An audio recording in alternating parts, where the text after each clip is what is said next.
evening, everybody. So we are here to talk about the first episode of Married at First Sight. Straight off the bat, I would like to say, well done, E4.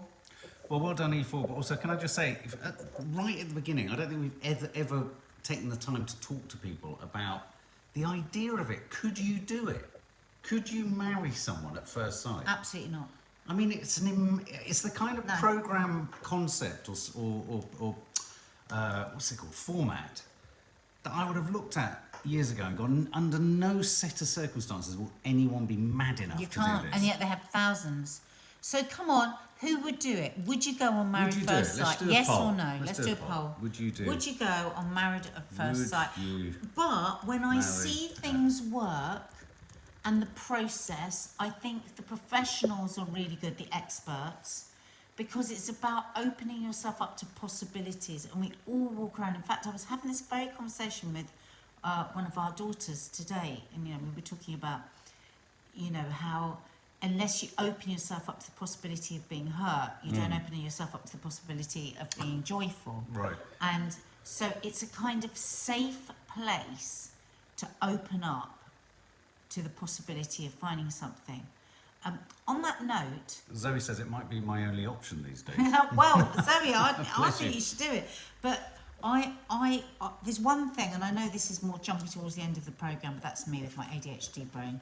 I really, really don't think they should be put in the same bedroom on the first night. Well, that is a big question, because I think one of the things I always feel really uncomfortable about with this series, and I have done from the first series, is the emphasis put on the speed with which they should be intimate or could be intimate with each other. I mean, we forget that they're strangers. A lot of the men in previous series do say, well, we're married. It's like, no. And I think just as a duty of care, it should be much more set in stone that this is something that may happen at some point in the 10-week period, but nobody's owed it. Yeah. But, wow. Let's go back to the beginning. Lee Durrant, well, this is a different thing altogether. Lee Durrant says, I honestly believe there is such a thing as love at first sight. Well, so I think we witnessed it tonight. Yeah, and I suppose, but even if you experience love at first sight, marriage at first sight is that, lots of people are in love and love each other that don't get married. Do you know what I mean? It's a big, big step. I got really, really, really cross with one of the contributors tonight. Yeah, he really did. But first of all, let's go through in the order. So the first two to get married. Well, what about meeting all the guys in the? What about meeting? Okay, well, let's go back to all that. The meeting of them all. Let's do it non-ADHD. Yeah, meeting of them all. It's quite difficult to remember them now because I'm really invested in the well, two there was a married. stripper. The stripper. The gay chap looks would you marry a stripper? Like a lightning rod as well, doesn't he? Another poll. Would you marry a stripper? Oh, there you go. Look, 80% would say no to would you marry at first sight. Yeah. Okay, next question incoming. Would you marry a stripper? But you know what? I was quite... I seem to remember one of the other series having a stripper. I think there's a bit of like, a stripper would probably be sick to death of everyone throwing themselves on it. Might be the most faithful person ever. Well, yeah. And he looked like he genuinely did want to find someone. No. I think we've got to be careful there. I don't think that's at all a judgment on the stripper. It's whether you would feel comfortable. Because I don't know if you remember, in the series from Australia that we watched, there was that guy, wasn't there? The really sweet, gentle giant. He was a stripper, and he was really judged by that girl. Yeah. By that young girl who became the sort of villain of the piece. Of course you can be a stripper and still be faithful, but I think it does take a leap of faith. Obviously a job like being leap a of stripper. faith, and Faith Goodman says stripper is not a prostitute. No, God no, stripper is not a prostitute, but the fact that you've got people throwing themselves at you, I think that's more where I'm coming from. Well, if you're a jealous type, it would be a challenge. Yes. I would have thought. But I don't think just because somebody's a stripper, they're not going to be faithful. But I think a lot of people would make that assumption. So I never cease to be amazed by this series. Does anyone else think, can I just share with you, the bell that tolls, for whom the bell tolls into the break, it's a little bit more funereal, don't you think? It's like a funeral bell. Do you think it's like a bell tolling for the end of life? Anyway, so just briefly on all those other characters, I thought there's rich pickings there for conflict and intrigue and worry. Yeah, So, I think it's going to be good. So yeah, you're right. So the two couples that we had today were Whitney and Duca and Shanita and Jordan. Right, let's start with Shanita and Jordan. So Shanita, oh right. First of all, oh. I thought Shanita, literally, she brought the mum out in me. She's the one whose mum had a terrible relationship, is that right? So her mum had her when she was 16. Her dad wasn't around. Then her mum obviously got into a very difficult relationship with who Shanita called it was a bully. They then became estranged. She obviously had a very tough child, very loving mum, but a tough childhood. And then she became a social worker. I mean, there was something incredibly grounded about her. Oh my God! There's not a great distance in age between her and her mum. She had a God-given good soul and heart. Yeah. Beauty just shining out of her. Yeah. And a fragile flower, only in she looks like she would open her heart. So I was like shitting myself thinking, oh my God, please put her with somebody lovely, because she's open. And the whole thing, so we've watched other or Married at First Sight, they're always saying, are you going to be open to the possibility of being vulnerable? And she's just naturally vulnerable. Yep. I fell in love with her. I fell totally in love with her. I thought she was adorable. Well, they were the kind of people, they were the couple at the altar that happened second. And by the time we got to them second, I was already enraged and outraged by the Whitney and is it Duca? Kim Lakidis just said she thinks Jordan will hurt her.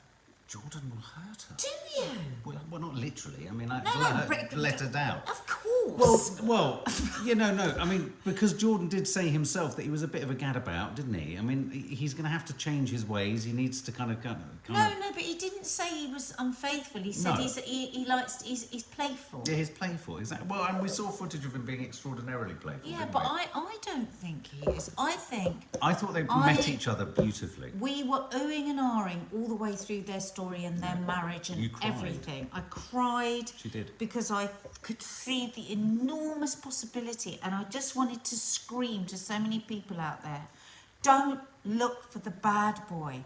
Don't look for the bitch. Look for the person who is sweet and kind and open. Lee Dunham thinks they could be together for life. Yeah.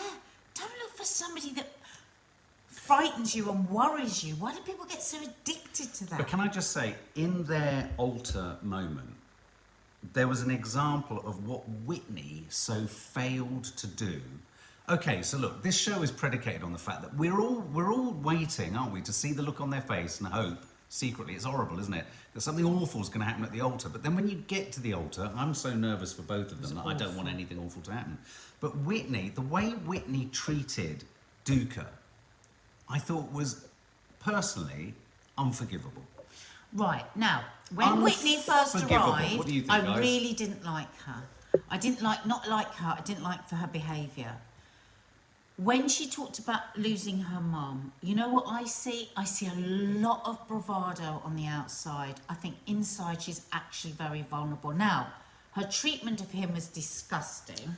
And I cried for him and for his dad. His dad was so hurt. And can I just make a quick point before I forget it? His dad made a point at the reception that it was exactly what I was saying, which was, okay, because you were unpacking the idea that, she's lost her mum and there's all this trauma and all this and all that. She's nervous.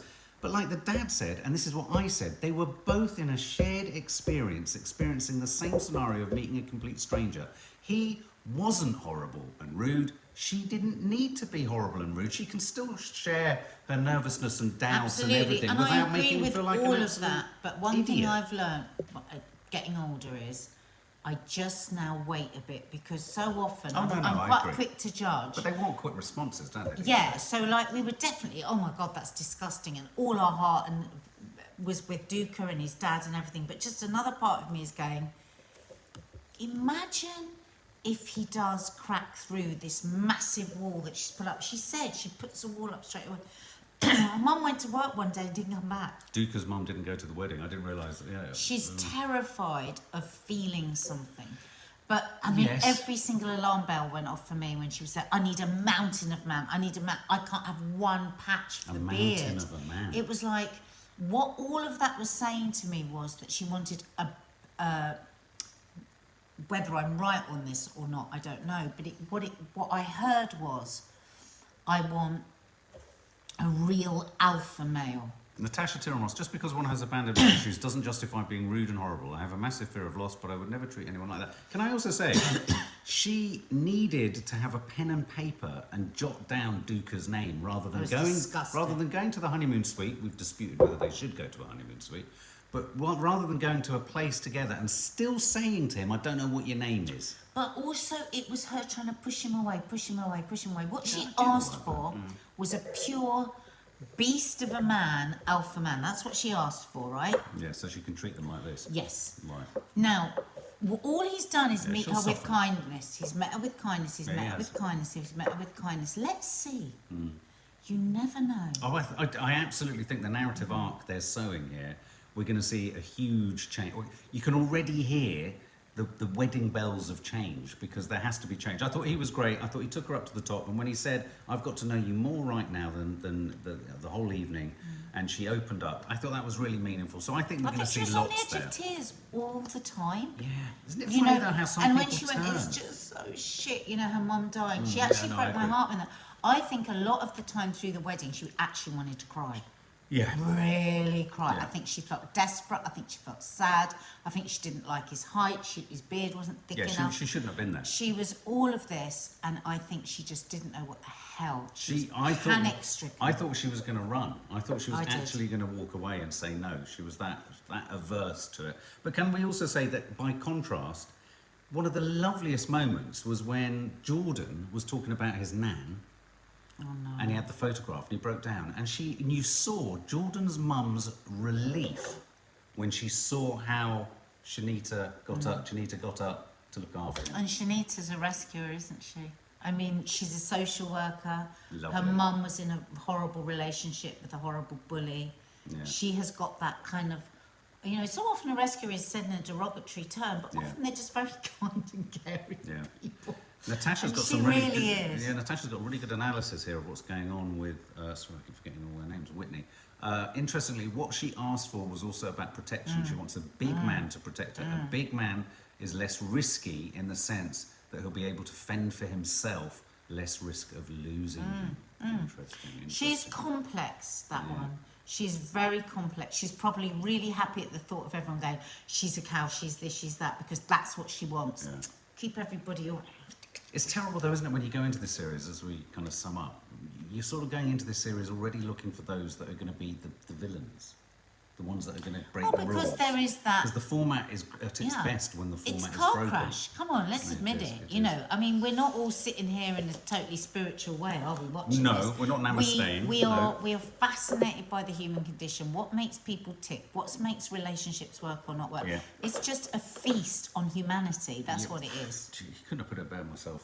Feast on humanity. Well, there we go. In that spirit, we're now going to go and feast on dragons. If you haven't, do subscribe. I think we're going to be doing more of these about Married at First. How often is it on? Is it on every week? Once a week or what? It usually is, I think. Once a week. What do you think, guys? Is it on once a week? Yeah. But anyway, guys, do hit the subscribe button and the notification bell. And tomorrow, join us for Coffee Moaning. We'll be live tomorrow morning. Lots of love.